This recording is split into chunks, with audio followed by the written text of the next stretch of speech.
안녕하세요 여러분. 세상 돌아보기입니다. 오늘은 2022년 10월 3일 월요일이자 개천절이죠. 예.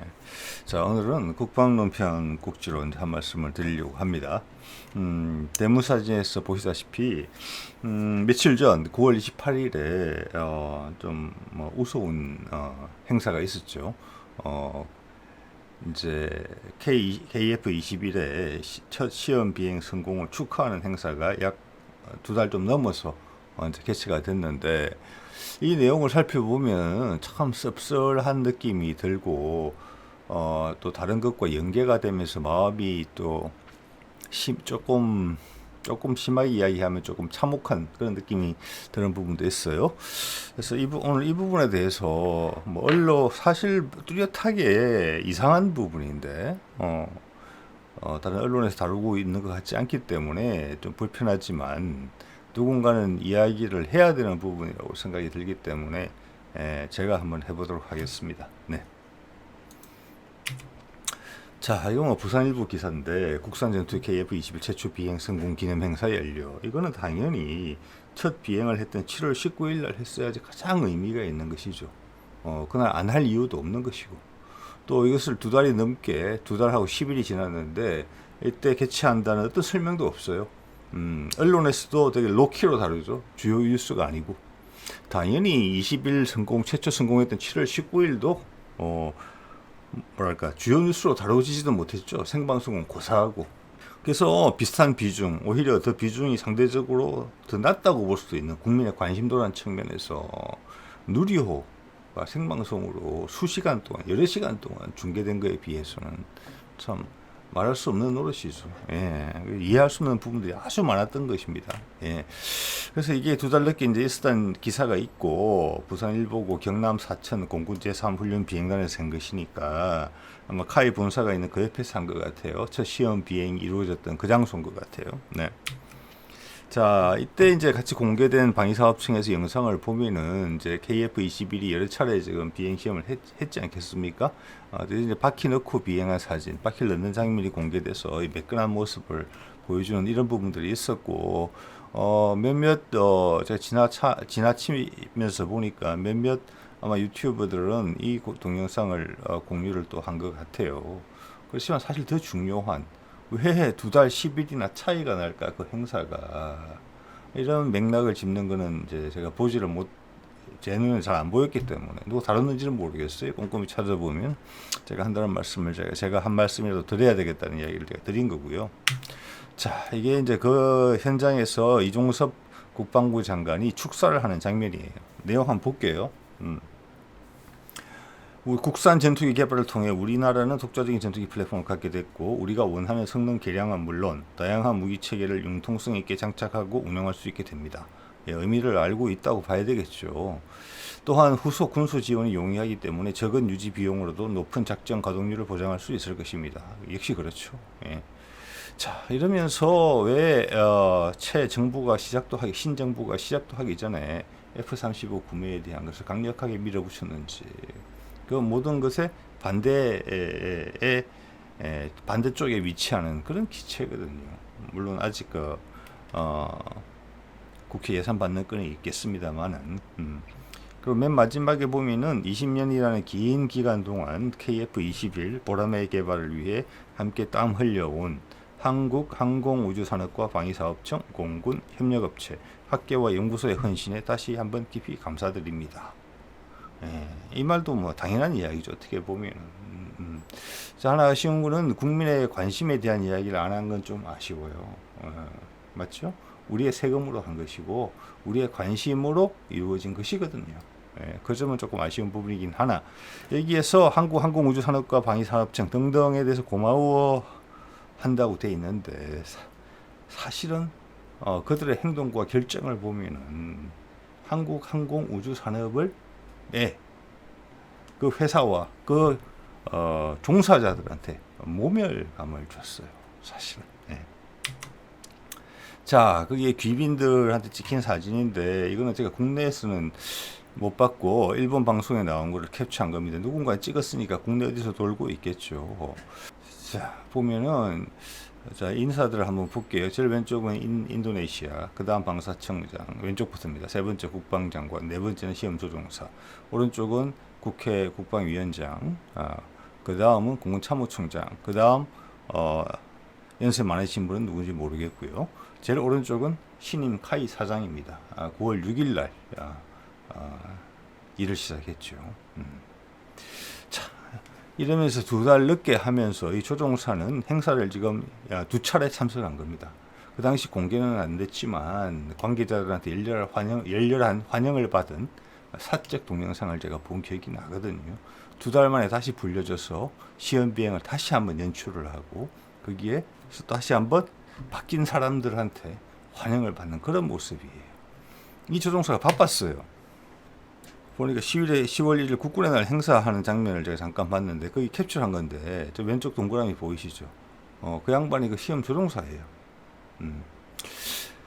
자, 여기저기 이제 불려다니고 있는데 국방장관 뒤에서 저는 이 모습을 보면서 내가 저 시험 조종사였다면은 상당한 혼란이 있겠다. 왜냐 그 모든 과정을 지켜봐 왔거든요. 금년 초부터 가능했으리라고 보이는 시험 비행 계속 연기되고 날짜가 잡히지 않았죠. 예. 그 당시 사업단장도 있었고 그 당시 카이 사장도 있었겠죠. 사이에 카이의 또 책임자도 있었을 것이고. 예. 그러다가 그들과 행사를 했고 2달 뒤에는 전혀 달라진 사람들이 자기를 이제 불렀던 것이죠. 그래서 그 모든 상황을 저보다는 훨씬 구체적으로 알 것이기 때문에 상당히 정신적인 혼란이 있지 않았을까. 사실 조금 우려가 되는 부분도 있어요. 유능한 젊은 조종사인데 혹시 그게 정신적인 타격으로 그한테 트라우마를 남기게 되지 않을까. 그런 걱정이 들기도 한다는 말씀을 제가 드리는 겁니다. 자, 그러면 왜 7월 19일 날 사진을 찍었으면 뭐가 달라졌을까요? 똑같이 이렇게 사진을 찍었을 거 아니에요. 그죠? 그러면 그 사이에 변화가 있는 것이 이 행사를 2달이나 연기해서 그 행한 이유가 되겠죠. 쭉 보면은 방사청장도 6월 달에 새로 임명된 사람이에요. 국방장관도 그때 이미 있었죠. 7월 19일 날. 조종사는 그때 그 조종사고 국방위원장은 그때 결정은 안 돼 있었지만 중요한 부분은 아니에요. 공군참모총장도 그때 아마 새로 있었을 것이고 제일 오른쪽에 동그라미 친 사람은 다른 사람이에요. 이 사람은 9월 6일 날 온 사람이에요. 자, 이전 정부에서 임명한 사장이 있던 자리예요. 그래서 7월 19일 날 2달 전에 사진을 찍었다면 제 오른쪽에 동그라미 친 저 사람만 이전 사장이 들어갔을 거예요. 그리고 여기에 관람석에 앉아 있었을 주요 카이 관계자 중에 몇 명이 달랐겠죠. 왜냐 새로 들어와서 바꿨으니까.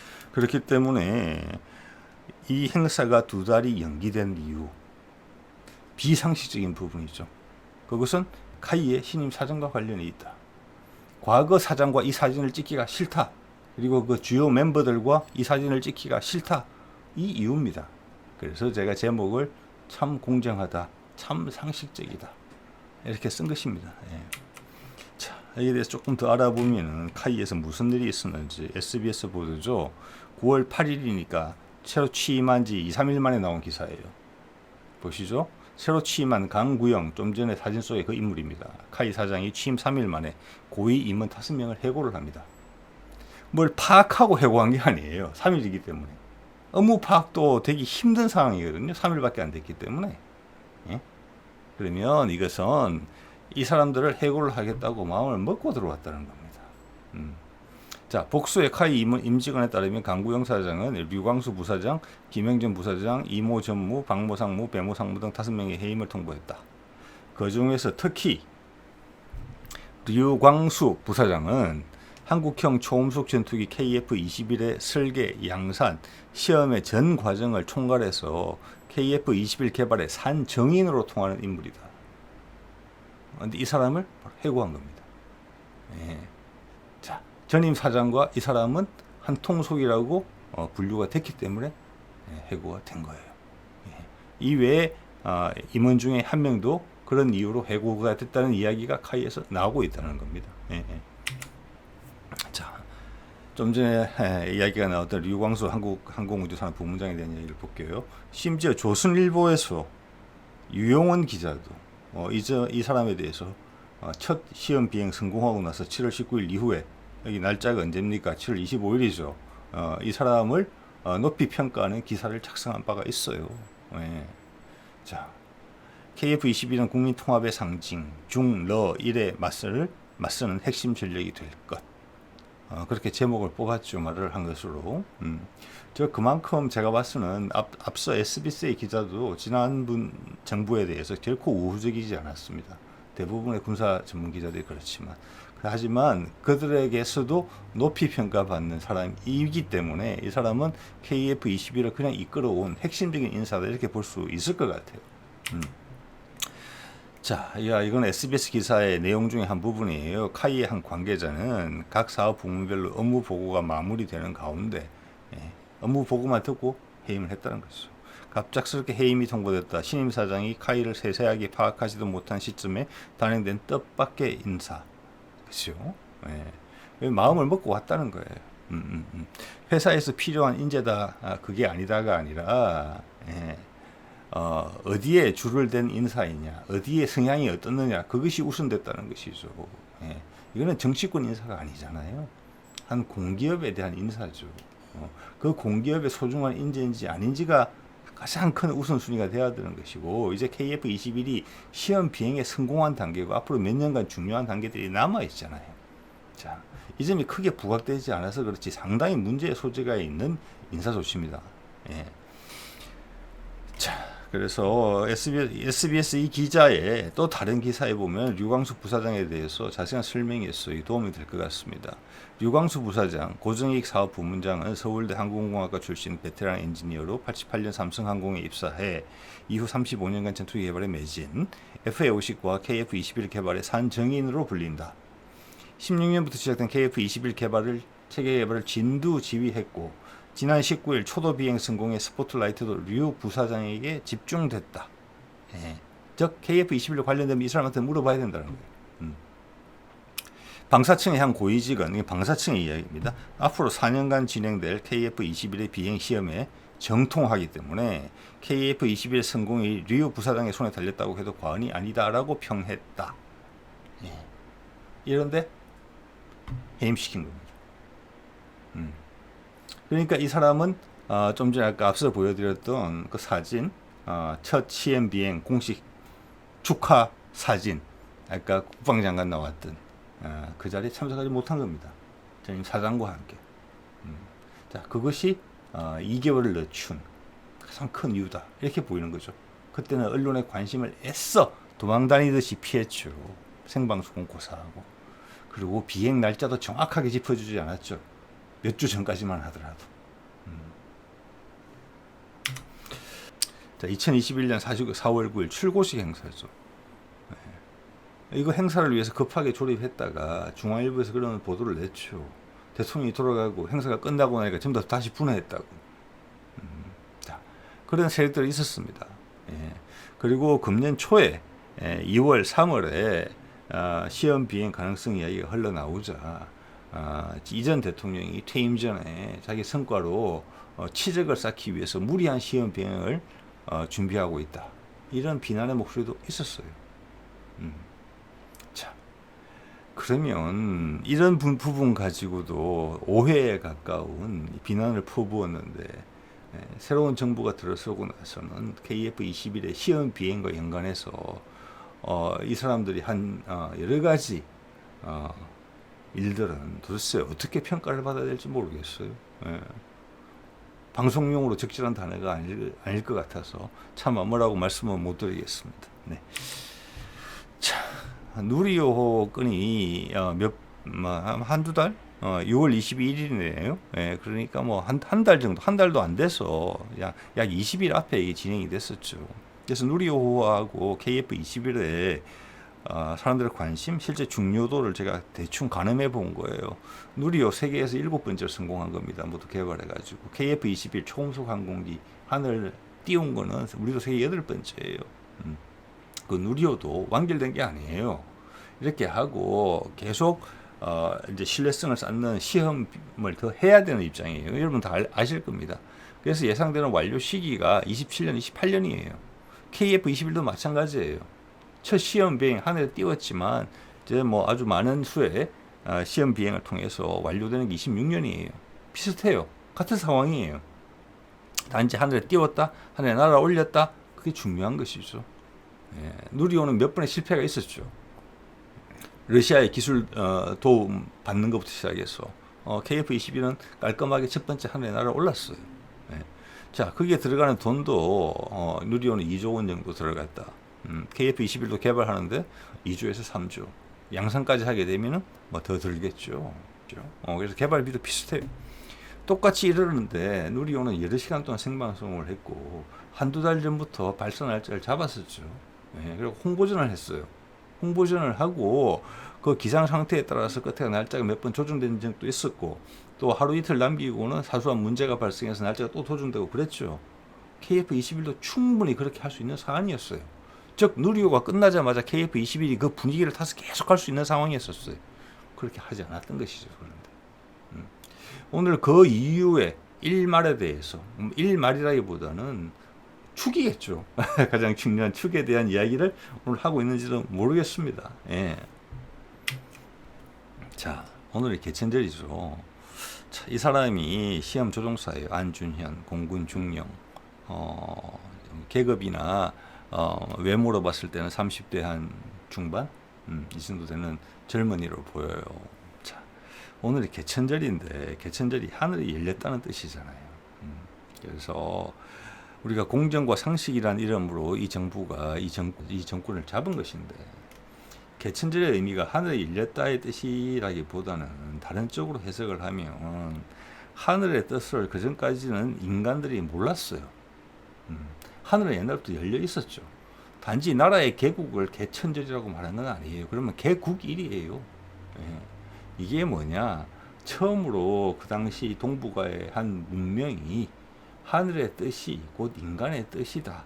하늘의 뜻으로 인간은 그렇게 살 수 있다. 이 지구상에 있는 수많은 종들 중에서 생명체들 중에서 우리 인간만이 하늘의 뜻을 이해하고 그걸 이 세상에 펼칠 수 있다. 즉 하늘이 땅에서 열리는 거다. 우리 고조선이 건국됨으로 해서 그 이야기예요. 그 하늘의 뜻, 그 하늘이 무엇입니까? 우리 항상 하늘이라고 이야기하죠. 요즘 신이라고 부를 수도 있고 어떻게 보면 자연이라고 부를 수 있어요. 우리 봄, 여름, 가을, 겨울 다 사계절이 다 있잖아요. 봄에는 꽃 피고 화려하죠. 여름에는 무성하게 익어가죠. 가을에 결실이 오죠. 그 가운데 매듭이 있습니다. 매듭이 지나갈 때는 비바람도 치고 태풍도 쳐요. 그리고 겨울에는 칼 같은 바람이 불어서 꽁꽁 얼려버려요. 준비하지 않은 존재들, 세상의 흐름에 거역하는 존재들은 죽음을 맞이할 수밖에 없는 그런 상황으로 가요. 그러면서 다시 살려주죠. 그 중에 살아남은 사람들은 세상의 흐름을 이해하는 사람들, 그들한테 또 기회를 주죠. 그리고 그들이 더 씨를 퍼뜨리게 할 수 있죠. 퍼뜨리게 도와주죠. 그리고 주의를 과도하게 활용하면 요즘 우리가 인류가 그렇죠. 뭐 자연 문제에 많이 관심을 가지죠. 탄소부터 뭐 지구 온난화, 뭐 화산, 기타 등등에 대해서 자연이 준 선물을 너무 과도하게 해치게 되면 또 벌을 받죠. 예. 그것이 공의 의미입니다. 공의 의미. 예. 그게 개천절의 의미고 그런 뜻을 이해한 나라가 태어났다는 거예요. 그래서 인간의 자존감을 세워준 것과 동시에 하늘의 기독교에서 말하는 하늘의 뜻이 인간의 땅에서 펼쳐지게 그렇게 도와준 거예요. 그래서 하늘의 뜻을 땅에서 이룬. 그래서 모든 종교의 뿌리가 같다고 보는 거예요. 우리가 상당히 깊이 있는 민족이에요. 그렇기 때문에 우리나라가 세계의 종교의 전시장이에요. 모든 종교를 다 포용해요. 그만큼 우리가 하늘의 뜻에 충실한 민족이에요. 사람들이고 경험상. 자, 공정과 상식은 공정의 다른 이름이에요. 공정이라는 게 있고 공정은 공이 핵심이죠. 공을 바로 세운다는 거잖아요. 제가 오늘 드리는 말씀은 공에 대한 이야기입니다. 공이 순리에 따른다는 말이에요. 쉽게 말해서 어긋나지 않고. 그러지 않으면 생존이 보장이 안 돼요. 배짱이처럼. 그래서 그걸 불교에서는 인과응보라고 부르는 거예요. 그걸 함부로 하고 섭리에 순리에 따르지 않고 자기의 역할을 다 하지 못하면 반드시 시간이 지난 다음에 지금 당장은 아닐지 몰라도 시간이 지난 다음에 반드시 벌을 받게 된다는 게 인과응보예요. 이게 공이에요. 그걸 바로 세우는 게 공정이에요. 예. 그게 사람들이 다 이해하기 쉽게 생활에 하루하루에 유치원생도 늙은이도 하루하루의 지표로서 이해할 수 있게 만들어 놓은 게 상식이고 우리한테 그냥 뿌리 내린 거죠. 학교 다닐 필요도 없이 이해하는 거. 지금 이 벌어지는 사태는 공과 거리가 아주 멀어요. 인과응보를 걱정해야 될 상황이에요. 이 젊은 장교, 이 젊은이가 계급으로 보나 외모로 보나 30대 중반 정도 되지 않을까, 중후반 많아도 젊은이죠. 어떻게 보면 비행기와 한 몸으로 이 모든 과정을 유심히 모든 신경을 집중해서 아마 쳐다봤을 거예요. 장기간 동안. 그래서 거기에 마침 정권 교체기에 있었기 때문에 여러 가지 질곡을 봤을 거예요. 왜 이러나. 그리고 여기저기 불려다니면서 이 젊은이의 마음속에다가 우리가 어떤 큰 상처를 준 거 아니냐, 짐을 심어준 거 아니냐, 그의 앞길에 지장이 있을 정도이지 않을까, 이런 우려를 하게 돼요. 자, 자기가 타야 될 기체, 시험 비행기체 무슨 일이 생길지도 모르잖아요. 그것을 손을 대는 정비사만 받기도 불안할 거예요. 이 사람이 인수인계는 잘 받았나? 이 기체를 잘 이해하고 있나? 자, 그래서 방위사업청에서는 사업단장이 2월 달에 어떤 이유로 자리를 떠나게 됐고, 그 이후로 공석인 상태에서 진행이 됐죠. 그리고 시험 비행을 성공적으로 마치고는 그 업무를 총괄하던 카이의 부사장이 또 해임이 됐죠. 그 과정에서 이 사람은 비행기를 계속 탔어야 됐어요. 서로 다른 수많은 시선들을 느꼈겠죠. 자기 자신만 비행기하고만 거기에만 집중하기에도 여념이 없었을 텐데. 자, 이 이야기를 확대하면은 카이의 직원들한테도 이 이야기가 미치는 거예요. 공정과 상식으로 카이의 직원들을 상대하지 않은 거예요. 카이라는 조직을 레고처럼 상대한 거예요. 그냥 사람을 레고 조각처럼 생각하는 거예요. 이거 바뀌었으니까 이제 바뀌었으니까 이대로 해. 그게 여러분 시대의 흐름에 맞는다고 생각합니까? 아니죠. 아주의 과거의 생각이죠. 이렇게 대해도 사람은 시키는 대로 하게 돼 있어. 그런 과거의 생각에 발로죠. 저는 우리 젊은 세대들이 그런 거 용납하기 힘들다고 봅니다. 그러면서 KF-21이 중요하다. 그러면 그것을 만드는 사람을 중요하게 생각해야 되죠. 지금은 최악의 방식으로 카이라는 조직을 새로운 틀 속에 넣어 놓은 거예요. 제가 반드시 잘 안 될 것이라고 악담을 하는 건 아닙니다만은 더 좋게 갈 수 있는 방법을 포기한 것은 분명하다. 그렇게는 말씀드릴 수 있을 것 같아요. 자, 그리고 이것이 카이에만 국한된 문제면은 또 괜찮을 수 있겠어요. 그렇지만 지난 4, 5개월 동안 정신없이 많은 문제들이 일어났고 최근에는 뉴욕 막말건으로 인해서 남녀노소를 막론하고 본인의 귀로 눈으로 다 확인하게 됐잖아요. 즉 이것은 카이만의 문제가 아니라 새로운 정부가 들어서서 하는 감사들, 새로운 기관장들, 그들의 해법, 바뀐 세상의 것을 존중하지 않는 그들의 과거의 관행을 관철시키려는, 힘으로 관철시키려는 그 부분, 그리고 더 중요한 것은 제가 봤을 때 책임 회피인 것 같아요. 책임 회피. 책임이란 부분은 사실 강압에 의한 정치 시절에는 책임이 존재하지 않았어요. 그 자리에 서 있으면 됐어요. 그렇지만 지난 10년, 20년간 우리나라는 많이 달라져 있습니다. 이제는 공감할 수 있어야 돼요. 그리고 그게 책임질 수 있어야 돼요. 내가 그 조직과 내가 하는 일과 한 몸으로 느껴야 돼요. 이미 세상이 그렇게 바뀌어져 있는 거예요. 그걸 우리가 피부로 느끼지 못하는 거지만 이번 정권이 바뀌고 여러 가지 해프닝이 일어나면서 느끼고 있는 부분이에요. 그들의 방식은 그래요. 그렇지만 우리 지금 젊은이들의 방식은 그렇지 절대 않거든요. 왜냐하면 그런 방식으로 했으면 우리가 이런 성과를 내지를 못해요. 그러면서 열심히 하는 거니까요. 정성과 애사를 가지고. 자, 그래서 뉴욕 막말건도 있고 그걸 부인하잖아요, 그죠? 이제는 콩으로 매주를 쏜다 해도 믿기가 어렵게 된 상황이에요. 지지율도 그렇고 파다꾼이잖아요. 그래서 카이 민영화 건도 이야기가 지금 나왔는데 저는 일견 민영화 부분도 타당한 부분이 있다고 봐요. 특히 이게 민간 기업이 받게 되면은 지금 중요한 것은 KF21이 시험 개발 성공도 중요하지만 지금 전 세계 흐름이 빨라졌기 때문에 그 다음 세대로의 성능 개량이 계속 바로 진행이 돼줘야 돼요, 같이 지금 동시에. 그런 부분에서 사기업이 맡게 되면 그런 것을 정부가 마음대로 만질 수가 없으니까 시장 추세에 따라가는 부분에서는 더 낫겠다 이런 생각을 하게 돼요. 그렇지만 이번에 카이의 인사 2달 늦춰진 말도 안 되는 행사 그리고 그 위에 그들을 카이로 보낸 새 정권의 실세들 같이 감안하면 다시 한번 말씀드리지만 공정과 상식과는 전혀 어긋나 있기 때문에 이 말대로 하다가는 언젠가는 인과응보를 받게 될 것 같다. 멀지 않은 기간에. 그래서 지난 교육부 장관이나 그 외에 공석으로 있는 주요 자리들에 사람을 임명하려고 하더라도 많은 사람들이 고사를 하고 있잖아요. 그 현명한 사람들이죠. 현명한 사람들이라면은 내가 누구한테 충성을 해야 될 것인지를 보고 그 자리를 갈까 말까 결정을 하는 것이거든요. 예. 그래서 아주 불안한 것이죠. 그런 부분에서. 예. 그래서 별 탈 없이 KF21이 잘 개발되기만을 바랄 뿐입니다. 자, 오늘 여기까지 하겠습니다. 네.